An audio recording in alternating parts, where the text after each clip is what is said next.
Fala aí, fiel, tudo bem com vocês? Galera, eu vou fazer um vídeo aqui, dando a minha opinião sobre o trabalho do Ramon Dias aí na equipe do Corinthians. Convido a todos vocês aí também a deixarem a opinião de vocês, beleza? O Ramon Dias, cara, chegou no Corinthians numa situação difícil.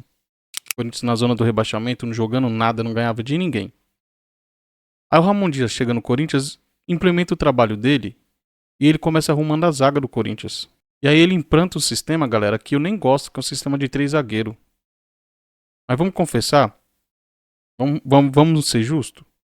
Ele arrumou o time do Corinthians, ele deu um padrão tático pro time do Corinthians, tá ligado? O Corinthians começou a jogar bem com 3 zagueiros. O Corinthians começou a enfrentar de igual para igual todos os times.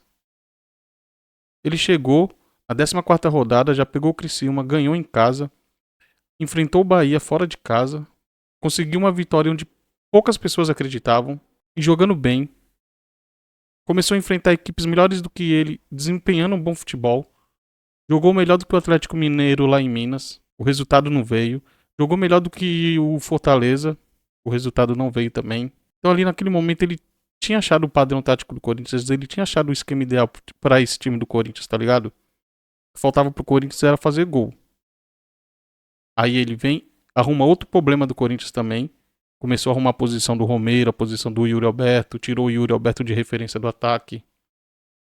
Colocou o Romero e o Yuri Alberto mais abertos, um fazendo jogada pro outro, infiltrar na área. E ali o time do Corinthians achou um padrão tático.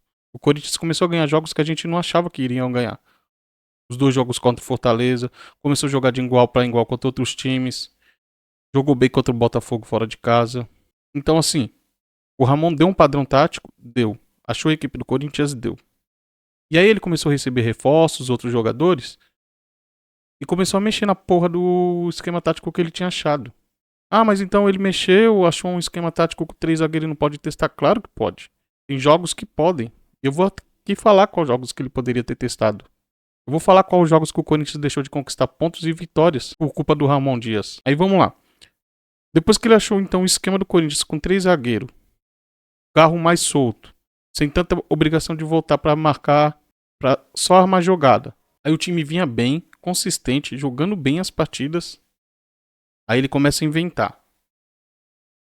Aí ele começa a ir mal. Começa a mexer no time do Corinthians. Cada hora uma escalação diferente. Aí ele começou, ou escalava errado e mexia bem, ou escalava certo e mexia mal, e tinha jogo que ele escalava mal e ainda mexia mal. Então assim, galera, eu não sou a favor de demitir o Ramon Dias agora. Faltam 8 jogos pro término do Campeonato Brasileiro. A gente ainda precisa sair da zona do rebaixamento. Eu não acho que seria uma boa trazer outro técnico agora. Eu acho que nem tem, tá? Mas eu acredito sim que o trabalho do Ramon Dias tem que ser avaliado pela comissão técnica do Corinthians. Tem que ser avaliado pela diretoria. Começar a buscar alternativas no mercado já para 2025 aí. Ver quais os nomes possíveis de vir pro Corinthians. Porque assim, independente do Corinthians ficar ou não, eu acredito que o Corinthians vai ficar na Série A, não vai cair. O Corinthians pode ganhar a Sul-Americana, mas o Ramon Dias tem que ser sim questionado. E eu vou falar aqui pra vocês. Vamos lá. Falar alguns jogos aqui que o Ramon praticamente fudeu o time do Corinthians. Onde o Corinthians deixou de ganhar pontos e deixou de conquistar resultados melhores aí por causa dele. E o primeiro jogo que eu vou falar aqui, o Corinthians até ganhou, mas vamos lá. Corinthians e Atlético Goianiense. Arena Corinthians. Estádio lotado. Estreia do Memphis, toda aquela atmosfera do Corinthians, Atlético Goianiense ruim, lanterna do campeonato, não passava do meio de campo. Por que ele não testou outra escalação nesse jogo? Por que ele não testou um esquema com 3 atacantes aí nesse jogo? Quanto o Atlético Goianiense em casa, galera, ele entrou com 3 volantes. Ele entrou com Charles e Martinez, 2 volantes de marcação. O Corinthians sofreu para fazer um gol no Atlético Goianiense. Achou um gol com o Romero no final do primeiro tempo, uma cobrança de escanteio. Se aquele gol não sai, o jogo poderia ter sido outro. Ele poderia ter escalado um time melhor ali, um time mais ofensivo. Tanto que quando ele mexeu no segundo tempo com a entrada do Coronado, o time melhorou, o time começou a criar mais. Agora você imagina se aquele jogo vira 0-0. Aí beleza, acabou o jogo do Atlético Goianiense, 3-0, vitória, ok, tranquilo. Aí jogo contra o São Paulo. O São Paulo tinha jogado contra o Botafogo um dia depois do Corinthians, estava desgastado. O Corinthians tinha jogado o segundo jogo contra o Fortaleza da Sul-Americana, um jogo tranquilo. Ele, além de escalar 2 volantes de marcação, ele vem e escala o Fagner na lateral direita. O Fagner não jogando nada. Tanto que o Fagner entregou aquele jogo. Se o Fagner não fosse expulso ali no primeiro tempo, mesmo com pênalti, acho que o Corinthians virava aquele jogo. São Paulo no segundo tempo estava pregado em campo. O Corinthians com um expulso, até com dois expulsos, dois a menos, o Corinthians ainda ameaçou e fez gol no São Paulo. Aí não dava pro Mateuzinho ter jogado aquele jogo.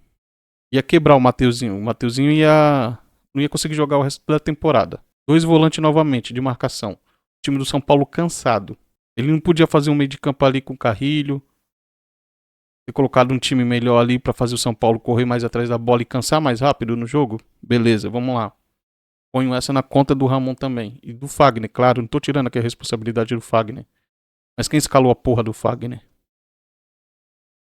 Jogo contra o Flamengo não precisa nem falar. O primeiro jogo lá no Maracanã, né? Aquela escalação que ele inventou ali. Coloca o meio de campo com o Rian e Charles. Aí coloca o Hector no ataque. Uma escalação, um time que nunca jogou, acho que nem treinou aquele time. Eu sei que o foco é no Campeonato Brasileiro. Mas, porra, era o jogo contra o Flamengo. Jogava contra o Inter em casa. Ia ter parada pra data FIFA de 15 dias, porra. O Yuri Alberto ia quebrar se jogasse aquele jogo contra o Flamengo.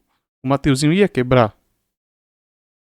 Aí Rian e Charles, o Charles perdido no primeiro tempo, levando o drible do Arrascaeta seco.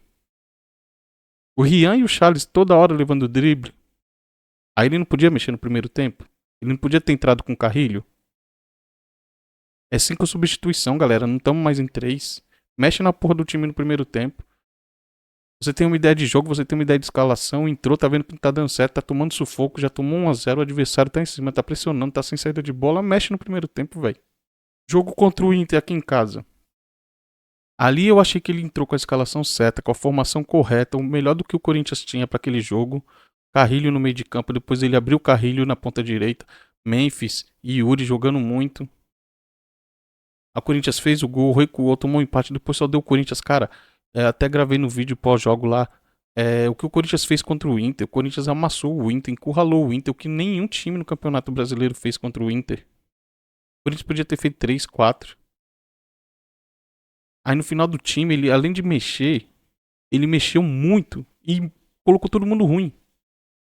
O cara recua o time todinho com Ranieri, Charles, Félix Torres e Hugo.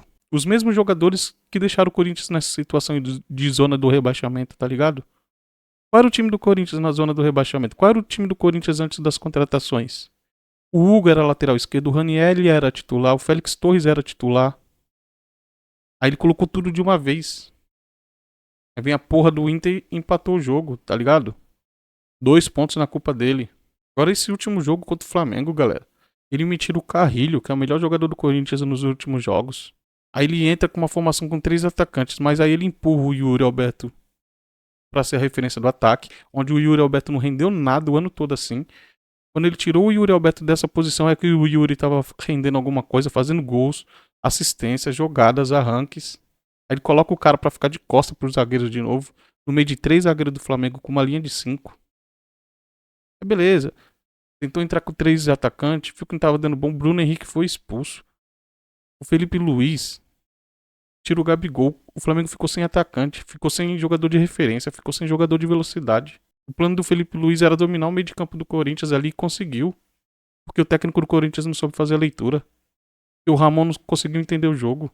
Porra, se ele viu que o Flamengo não vai ter contra-ataque, tá com uma linha de 5, outra linha de 4, mexia ainda no primeiro tempo, tirava o Gustavo Henrique, que era o zagueiro que já tinha cartão amarelo pra não correr o risco de ser expulso, colocava o Carrilho. O Corinthians ia ter ali uns 15, 20 minutos pra se adaptar ao novo esquema. Se não desse certo, já voltava com o Coronado. Então assim, galera, nos últimos jogos, muitos erros do Ramon, cara. É que nem eu falei, ou ele escala certo e mexe mal, ou ele escala errado e mexe mal também. Cara, ele tem que começar a rever os conceitos dele. Poucos jogos aí pro Corinthians fugir da zona do rebaixamento, tá ligado? Porra, se o esquema de 3 zagueiro que tava dando certo, volta o esquema de 3 zagueiro, velho. Porra, o Corinthians tem jogadores, tem elenco, tem substituições agora. Porra, a gente tem o Memphis, tem o Yuri Alberto, tem o Romero, tem o Thales Magnus, tem o Carrilho. Não é possível que ele não vai conseguir achar uma formação pra esse time. Então assim, galera, que nem eu falei, eu quero muita opinião de vocês, tá? Aqui é a minha opinião.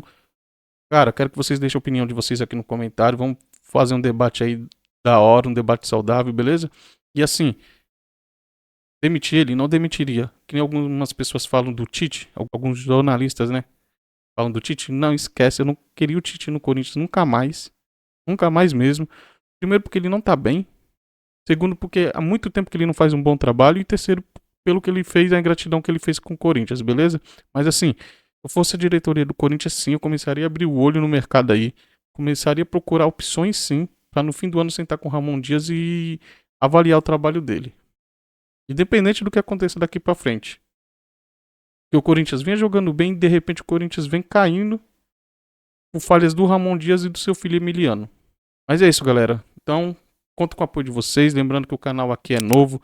Peço para que vocês se inscrevam, ajude o canal. Comentem aqui embaixo também, deixem a opinião de vocês. Vamos criar uma comunidade aí de corintiano. Eu criei esse canal aqui porque eu não aguento mais os jornalistas aí que só criticam o Corinthians, que metem o pau no Corinthians, só querem ver o mal do Corinthians. Eu agora só tô consumindo conteúdo aí de torcedores corintianos de verdade. Quando tem que descer o pau, desce o pau. Quando tem que falar a verdade, fala a verdade. Mas também quando tem que elogiar, elogia. Beleza? Em breve aqui vamos ter lives, pré-jogos, pós-jogos aí também. Conto muito com o apoio de vocês então, beleza, fiel? Forte abraço, fiquem com Deus, até o próximo vídeo. Tamo junto, é nóis.